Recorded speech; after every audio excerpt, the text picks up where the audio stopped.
Billy Crawford na maalam na.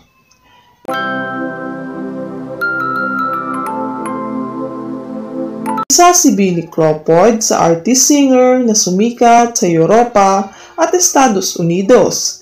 Kung kaya mula nang dumating siya dito sa Pinas ay nagsimula na ang kanyang karera bilang mga awit at nagsunod-sunod ang kanyang karir at nakilala din ito bilang isang sikat na TV host sa Pilipinas. Sa ABS-CBN nga nagsimula ang kanyang showbiz career at nakilala din siya sa isang sikat na noontime show na It's Showtime.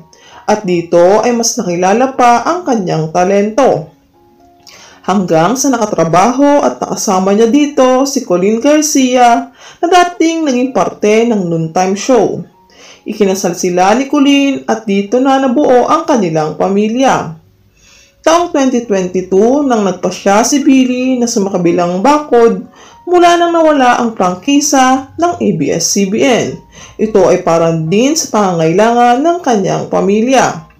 Samantala, habang lumilipas ang panahon, napapansin ng mga netizens ang pagbagsak ng katawan ni Billy Crawford na ayon sa ilan ay baka sadya umanong nagbawas ng timbang si Billy para na din sa pangangalagaan ng kanyang katawan.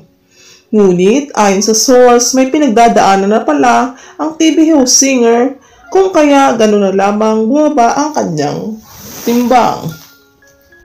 May ilan din na nagsasabing mukha umanong matindi ang pinagdadaanan ngayon ni Billy dahil sa sobrang kapayatan nito na ayon sa ilan, hindi na umano normal ang ganitong pangangatawan. Hindi naman nakatiis ang asawa ni Billy na si Colleen Garcia na hindi magsalita sa issue ng asawa niya. Pinabulaanan nito na may pinagdadaanan ng asawa niya kung kaya bumagsak ang katawan nito. Puyat, stress at pagod lamang umano kung kaya gano'n na lamang bumaba ang timbang ng asawa niya. Para umano sa kanilang pamilya, kung kaya lahat ng pwedeng gawin ni Billy para kumita ay pinasok na umano nito. Sana umano ay klaro lahat ng sinabi niya. Wala din umanong katotohanan na gumagawa ng masama si Billy kung kaya ito namayat. Pinipilit umano ni Billy na ibalik ang lahat sa dati para na din sa kanyang kalusugan. Samantala, sa naging pahayag na ito ni Colleen, may ilan na hindi sang-ayon dahil sa kakaiba umano ang kinikilos at itsura ngayon ni Billy kumpara noon.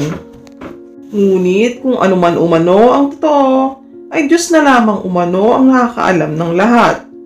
Samantala, usap-usapan naman ngayon na naglabas na ng statement si Colleen at inamin na nito sa publiko ang tunay na kondisyon ngayon ni Billy Crawford. Humihingi ito ng dasal sa lahat ng tao na nagmamahal kay Billy dahil ayon sa source, unti-unti na umanong pinahihirapan si Billy ng kanyang karamdaman.